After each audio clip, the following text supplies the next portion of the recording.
अहमदनगर जिल्हा। शांतता रॅलीचा मार्ग, केडगाव या ठिकाणी भव्य स्वागत।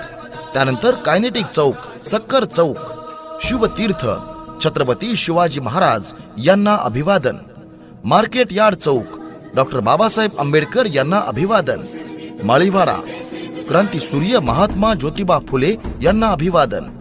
पंचपीर चावडी, आशा टॉकीज चौक, माणिक चौक, कापड बाजार, तेलीखुंट, चितळे रोड मार्गे चौपाटी कारंजा येथे जनसंवाद आणि समारोप। लक्षात ठेवा, आता नाही तर कधीच नाही। चला तर मग सर्वांनी सहभागी व्हा।